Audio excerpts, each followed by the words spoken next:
doing, sir? I'm having a wonderful time. You know, I haven't done very many of these over the years, and I see that I've been missing out. It's been very gratifying to have a chance to talk to the people who make it possible, the people who are the reason we get to do things. I could do all of those voices and all of those roles in my bedroom if they paid me, but it wouldn't make a difference because it wouldn't land anywhere.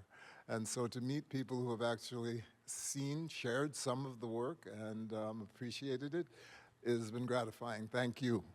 Oh, thank you. Thank you so much. And better late than never. Yeah, that's right. See, That's I'm right. so excited because I've been able to host all the core members of the animated Justice League series and stuff. It's like you were the one I was the that got holdout, away, yes. but now you're finally here. So Yeah.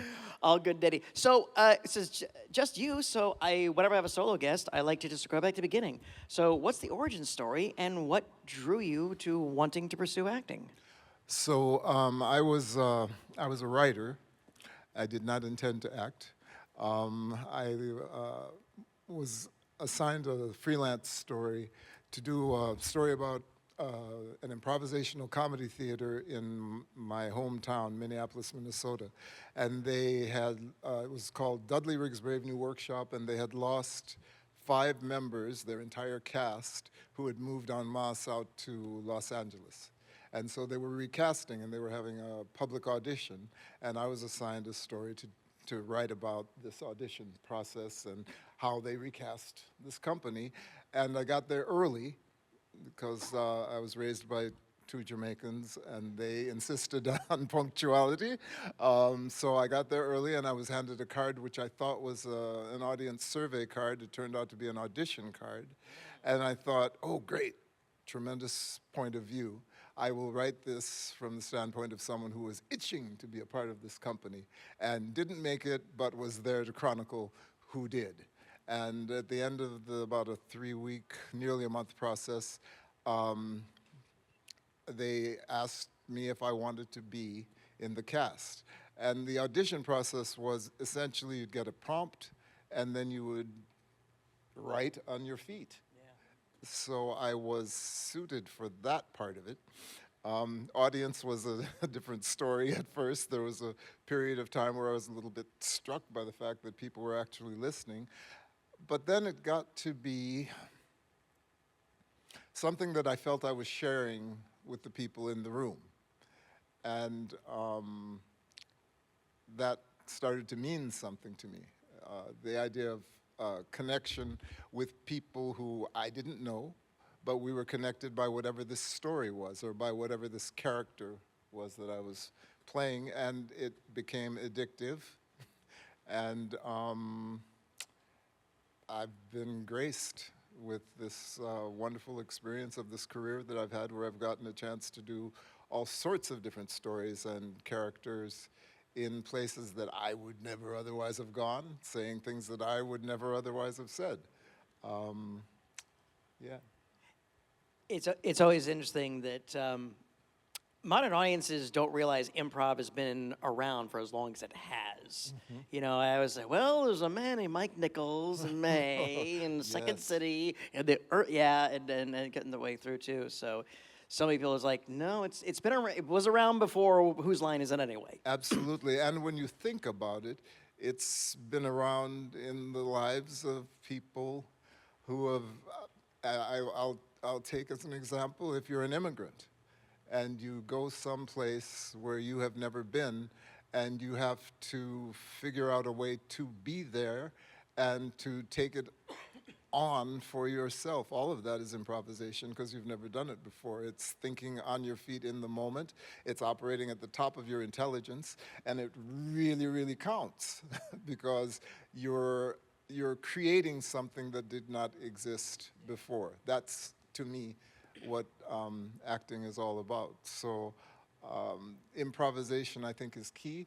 And then as you move through your career, I think you have to, especially if you want to be versatile, which was something that I wanted to do.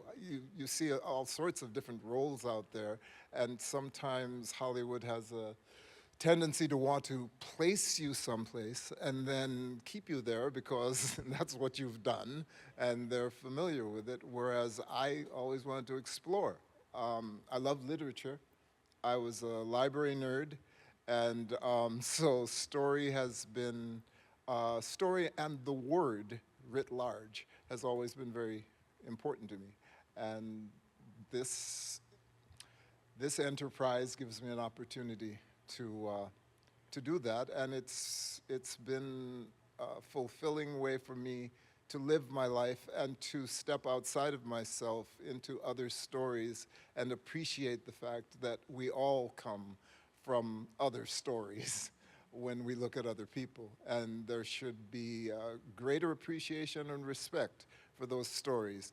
One of the best quotes I heard was, James Baldwin was a tremendous, tremendous novelist, activist, spokesperson for justice that I've ever known. And he was being interviewed, and somebody was saying, well, you know, you're in this position now where you make all this money, you travel the world.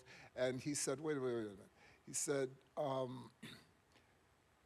you have no way of knowing the road I've traveled to be where you think I am. And I think that's something that, you know, you can look at people on the street, you can look at people in different rooms, you can make assumptions about what they do, but until you actually know their story, you have no idea. That's what's exciting to me about being human, because it's that kind of connection that can take you places that you otherwise couldn't go. So we need one another for that, and that's what I have really enjoyed about being not only an actor, but an audience member. And I think at bottom, that's all we are. We can audience members for one another. Absolutely.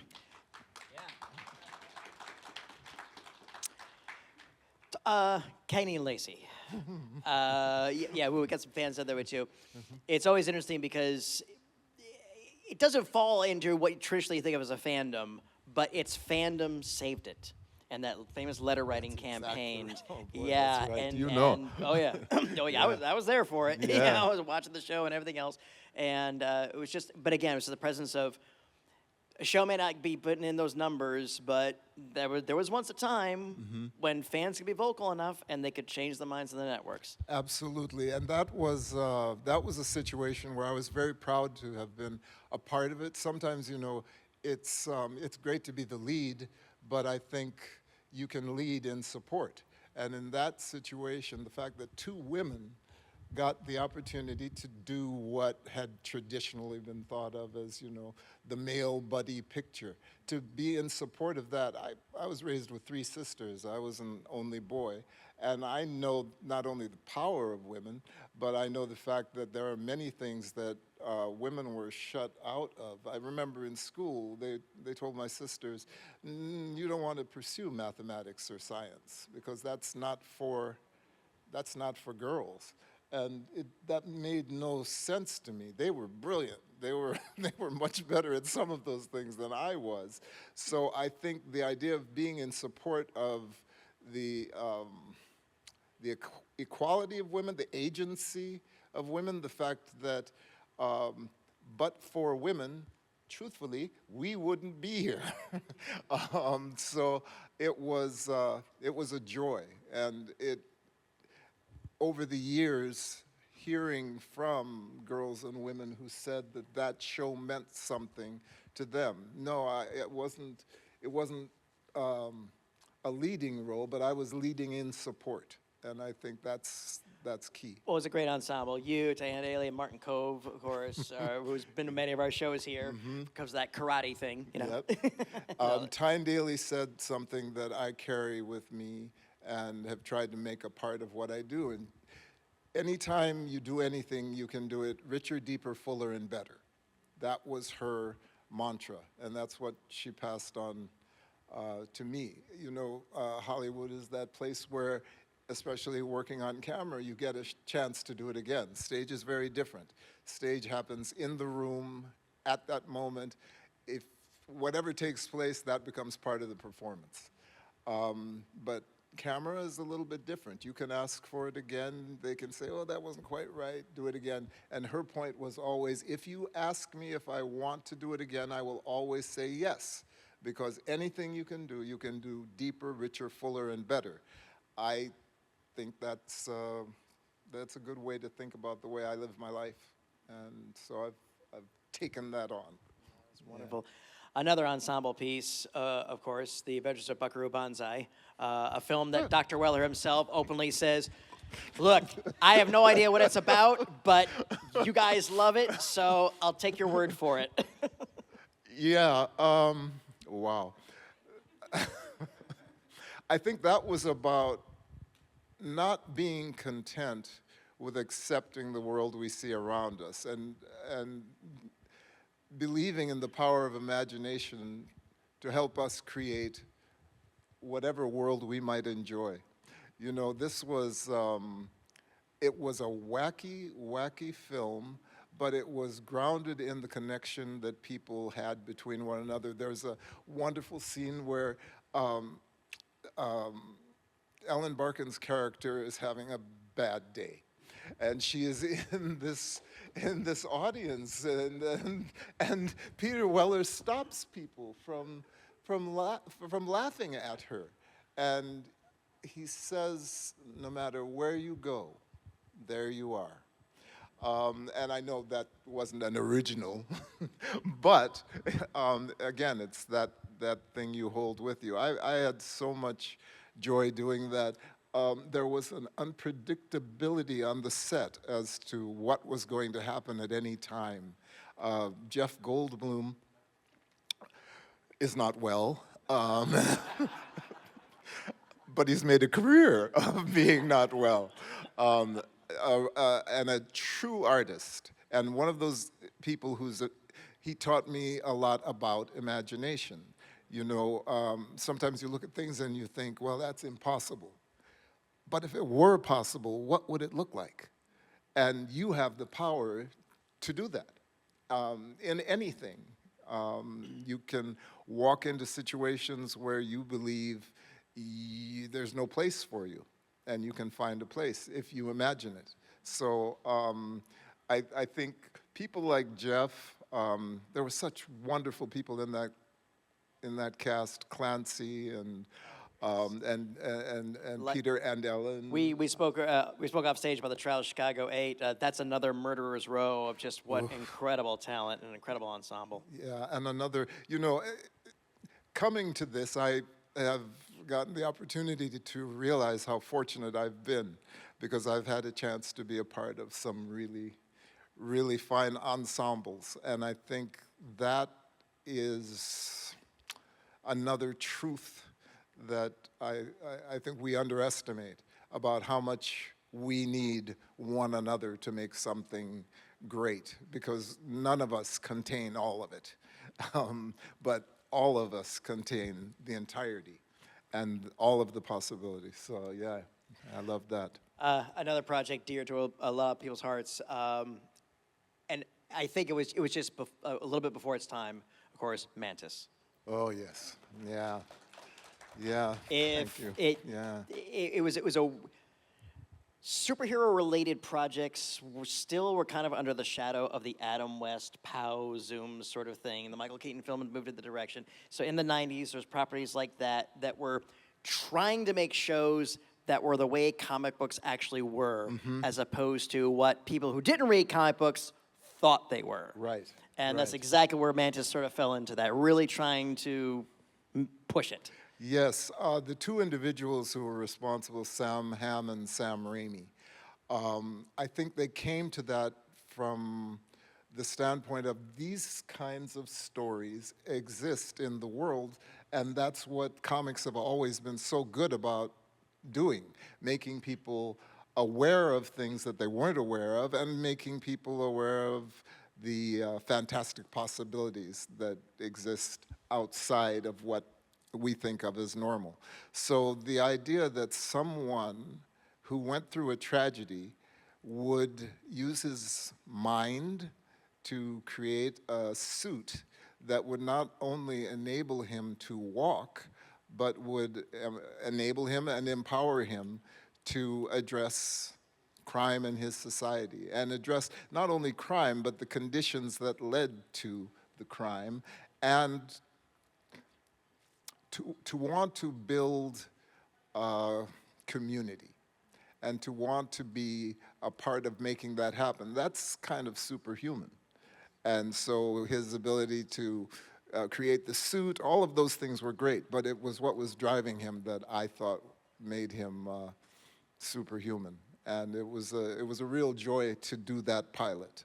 I think, as so often happens, normally when they do a pilot in Hollywood, if they decide to take it onto a series, they try to take all of the elements that were successful in the pilot and bring those things along. Unfortunately, in this instance, the courage, imagination, and brilliance of the people who created it, the people who picked it up to move it forward, I think were far less courageous and far less imaginative.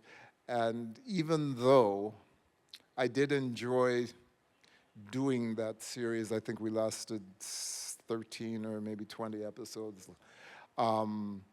It never came up to the measure of the pilot. Yeah. But we had that pilot, and again, that show is on that list. I call it of domino shows, which is like we needed that one to get to the next one, which kind of led us to this part of the age, and boomerang back as this very important character in the Marvel universe. Josiah, and I was very, very pleased at how they folded him in quite nicely into it now. So how did Falcon and Winter Soldier come about, and when did you get the call saying, oh yeah, we're gonna bring you back for Brave New World? So Falcon and Winter Soldier came about because I went to an audition, that's sort of standard, but they didn't say what the character was. It was just this speech, I think it was a 2-page speech of Isaiah, now I know who it was, talking about his history and what got him into the army and how he had been betrayed by a process which ended up killing 299 black soldiers, and he was the only survivor. And that was based in part on the Tuskegee experiments that had been conducted in this country, where over a period of decades, black men primarily, but it did involve some women, were either infected with syphilis or they were not told that they had syphilis because the government wanted to follow them to death, to be able to conduct an experiment in which they could study them as they were dying and not treat them, even though at a certain point in that process, treatment was available, but it was considered more important to complete the study, which is hard to believe in many ways, but easy enough to believe in others, because there was a way in which black people in this country had a disposability that was just kind of assumed. So it was not, when you say 300 people, 500 people, if somehow you have a way of qualifying that to make that more like, well, 100 real people is equivalent to this number. And it's,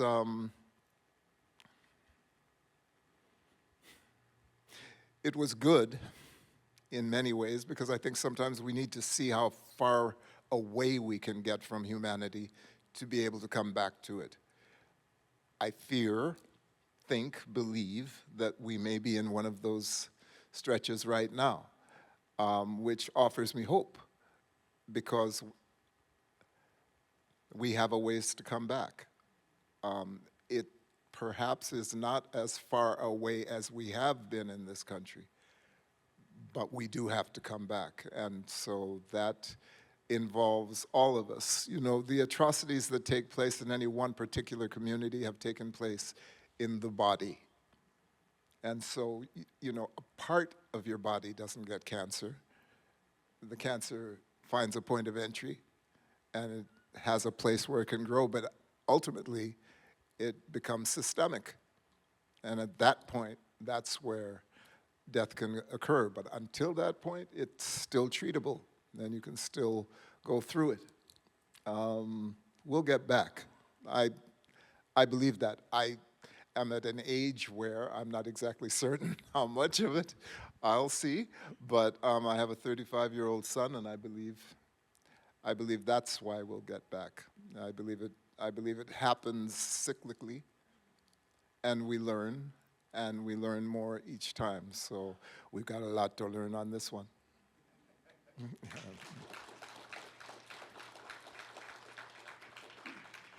So many other things, but since it's my personal favorite, we'll talk about this, then we'll jump on into it.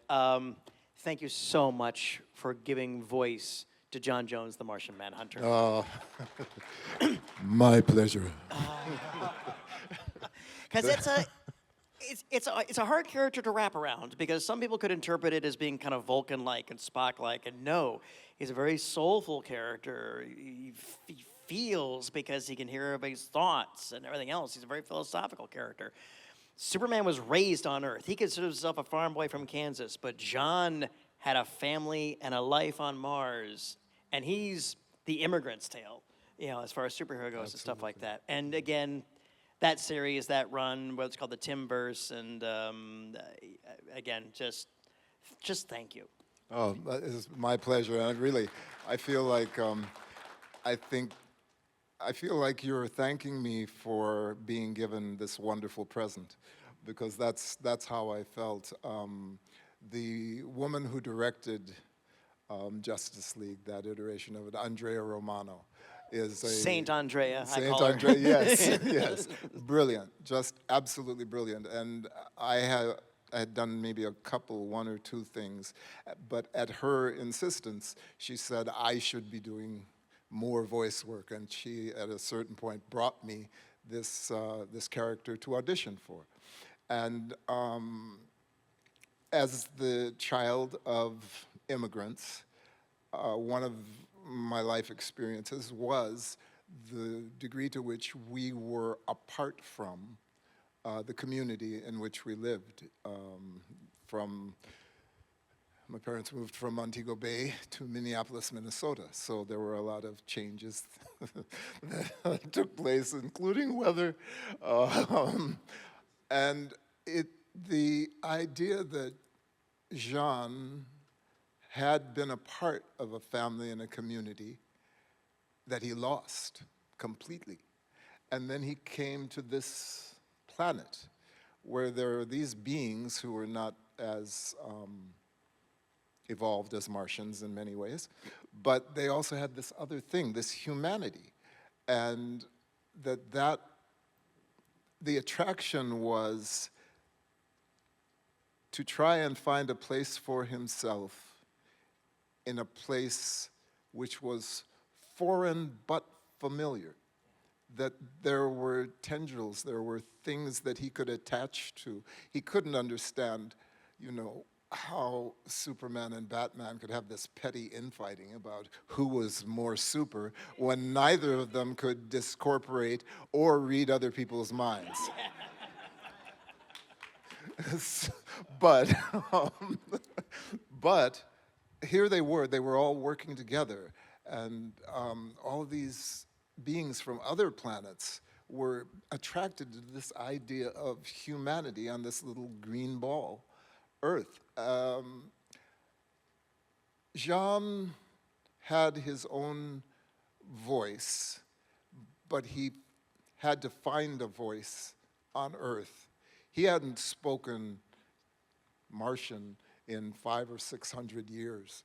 He hadn't verbalized in that long. So my thought when I auditioned was this was someone who had only spoken to himself. And there was, that there was a loneliness because he didn't hear another Martian voice, but there was also a longing for contact and connection. And that's what he found here on Earth, and that's what he grew to want to protect. That is, even as an adopted planet, he still felt a responsibility as a part of it. He landed in it. He wanted to contribute as best he can, and I think that is what I believe immigrants do wherever they go. So that's what founded me in John. Plus, I think it was cool to pronounce it Jean Jones. It made it sound French. Yeah. I don't know. That's the way it always was. It was always the apostrophe, Yes. you know, in the comics, you know, they're just totally good for Jones? No, Jones. Did you have the very last scene we saw of Jean? Mm-hmm. He was on the phone talking to someone we didn't see. He said, "Goodbye, I love you, I'll be home soon." In your interpretation, in your mind, did you perceive who this person could have been? Or was it just read the lines and let everybody think of it? No, I was told who this person was, and however they met, this was an Asian woman. Yeah, okay. Who, you know, hearts do what hearts are going to do. Yeah. And they found one another, and it was important enough to him to decide, I'm stepping away from this kind of martial existence, and I'm going to have a home life. So it was bringing him to a place that he had longed for and wanted in Mars, on Mars, but he was finding it here on Earth. Because, there was a scene there with them, the couple, but, you know, there's been some fans, no, it could have been this, it could have been that. So I'm glad we set the record straight on that. Yeah, as far as I knew, that was why he was leaving. And I personally have lived that. I mean, you do some crazy stuff for love. I live in Phoenix now. Well, before I go out there and take some of these awesome questions, I just want to thank you. I want to thank you for your talents and your professionalism and all these fine performances you've done over your career. Thank you It's so been an much. absolute wonderful. I so appreciate it. Thank you so very much. Thank you. All right, like I said, we got a small group. I'll just let's do some hands. We'll go around for a few minutes. Let me get my question candy out. Whoever asks one gets a piece of candy. Patty, I'll go to the representative. First of all, thank you for your service to Starfleet and the Federation of Planets. What's your name? Hi, I'm Sasha. I'm a comic book historian and Jewish representation expert. But my question is, what was it like bringing Jean from the voice acting aspect of it to playing the similar character, but slightly different, with a slightly different experience in the live-action Supergirl? It was a privilege. First, it was a kick because the producers thought that might be, they call it stunt casting. But they didn't realize that for me, it was this opportunity to connect the Jean that I had portrayed with the Jean that David Harewood did, and then to imagine that it was a legacy that M.A.N.T.I.S had handed down to his son. It was kind of surreal sometimes. And David, the actor who portrayed Jean, is so magnificent in the role, and he's such a wonderful, wonderful actor, and we have become dear, dear friends. So it was just a happy instance all around. I felt like we were family, and that was what connected me to wanting to do that live action role. And then also because as we get older, I have recently learned, sometimes things begin to slip away. And so the storyline involved this this character beginning to realize that he was losing his faculty. And it was probably not unlike Alzheimer's, where certain things just slip. You're losing bits of your history, losing some of the people directly in front of you who you're not sure you know, but you know you know. You feel you know, but you don't remember you know. And that idea that there is this sort of cognitive decline that does not change who you are as a person. It's incumbent upon those people who love you to see that that person is still in there. I just felt like that. I felt like that was a lesson that I wanted to be a part of sharing. I know a lot of people, especially as time has gone on, there are more and more individuals who are in this place, and all you really want to do in your life is continue to be recognized as who you are. And so that was an opportunity for me to be a part of a story that spoke to that. I felt very privileged. Cool. Great question. Thank you. You're doing some of our comic book panels, aren't you? Yeah, that's all right. What do you got anything on today? I'm already done for the day. All right. All right. There's a comics creator share their favorite popcorn reads tomorrow, and John Jackson Miller is doing a panel about Tim Burton's Batman and its legacy. Very nice. All right, we'll check that out when I'm not doing my thing. Have another one. Thanks for joining our team. All right. All right. Hey, what's your name? Hi, Eddie, and I was a library nerd too. So, and usually I can tell, but I didn't know you had a West Indian background. Yeah, man. So, when I was a kid, my parents took me to movies all the time, and I watched all kind of movies, musicals, drama, crime shows. We had a lot of World War II movies, and sci-fi. And two movies blew me away. Star Wars blew me away. And then like 5 years later, I saw Buckaroo Banzai. And it was the movie of it totally changed my mind because I didn't know you could make a movie like that. Like that, yeah. I didn't know, Yeah. you know, I didn't know at the time that it was animation or claymation and the acting and everything. And that movie made my life. And, you know, no DVDs at the time. Thank God they finally came out. But I didn't know you could do that on film. Yeah, I think W.D. Richter may have been the only one who did. Yeah. Because when that film was made, the initial reaction to the film in a lot of Hollywood was, and it's over time that the audience has been responsible for the continued success of that film, because people who saw it, like you said, I didn't know you could do it, but you saw it and you believed it could be done. And so yeah, I think it was way ahead of its time. I think film now is coming more to that point. Certainly television has come to believe that more. Stories don't have to be linear.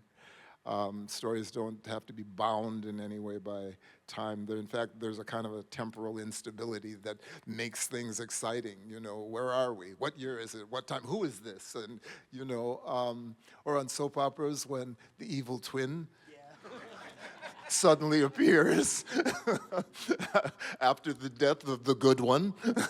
Yeah, it's all possibility. And I think literature has always addressed those impossibilities. But I think it took film longer to get to it, because I think there was some sense maybe that film had to mirror verity, that you had to be locked into what was true and understandable, whereas the opposite is true. I think film and literature allow you to escape, to go to the eighth dimension. Yeah. Put it this way. The last line in Star Wars certainly wasn't going to be, so what, big deal. You know? How about over here? Oh, I'll take this gentleman over here. Hey, what's your name? Hi, my name is Albert. One role growing up that was very near and dear to me was your role in The Color of Friendship, the Disney Channel movie where you played Ron Dellums. I was just wondering, how did it feel to do that role? And because I feel like we need that movie back again today. It was such a powerful movie, you know, growing up as a millennial on the Disney Channel. It felt wonderful to do that film. Ron Dellums was part of a tradition, and he was in the line of black men who initially came, men and women, who came from the South in the relocation that took place when black people had had enough of it and began migrating. So during that migration, his family ended up in Oakland, California, where they were very, very politically involved, especially in what took place with the longshoremen. So he came from that tradition. He came from an organizing tradition. He came from just a beautiful political place, political family. And when he had this opportunity during the height of apartheid to take this child into their home based on the desires of his own child, I think it told him something about a true kind of politics. And I think his daughter, in urging him to bring this young white girl that she had developed a relationship with to their home, it spoke to how we sometimes think that it's the older generation that informs and educates the younger. I think it can go the other way around, and we need to listen to one another regardless. So that film, because I love what he did, I love the position he took during apartheid and what he was responsible for making this country take a real look at. And then to have that personal story inside it, I thought it was really, really, it gave me an opportunity to pay homage to their family, not just to him, because it wasn't just him, to their family. Yeah, I'm glad you liked it, because it was a favorite of mine. Great question. Thank you. There's a fellow over here. Hey, what's your name? C.K. Johnson. I watch a lot of TV and movies. I go to movies like every weekend. But my question is, since you did a bunch of different like superheroes, not just DC or Marvel, what is your favorite, if you have a particular favorite like genre or brand? It's tricky. It was my favorite child. Jean Jones has a special place in my heart for what I spoke about. And because I think voice work is, it requires a different kind of production inside you, because you don't have the distraction of what your face is doing or hand gestures. That character has to live inside your voice. Isaiah Bradley is my favorite character on film right now. I've had a chance to do a number of different things, but I think what Isaiah represents in terms of our survival as a race, and I'm not talking about a black race or a white race, I'm talking as a human race, that there is something to be said for having endured hatred, but not taking that hatred into yourself. And as rough and brusque and brash as Isaiah Bradley is, his heart is intact. Isaiah Bradley is attached to faith, literally and figuratively. His wife, who when he was 22 years old and he went into the service and he left while she was pregnant, her name was Faith. And so there's a certain degree to which he can never succumb. He can't involve himself in hatred. He has to, that's not a part of surviving for him. He chose instead to hide himself away. but you know, the man has serum in his blood system. He's incredibly strong. If he wanted to wreak that kind of physical mayhem, if he wanted revenge, if he wanted to tear things up, he could. But he can't because of what's in his heart. And that makes him vital to me. Well said. And let's face it, it puts us in a difficult position to put a Marvel versus DC. That's a conflict at a Comic-Con you don't want to throw out there. I was trying to duck it. no, it's fine, it's fine. I will say to our audience, if you're unfamiliar with the comic, it's called Captain America Truth, with art by Kyle Baker, and it's absolutely brilliant. It's the comic book origins of the character, and yes, it's very, very telling about this, very based on the real life things that happen as it is, and it's.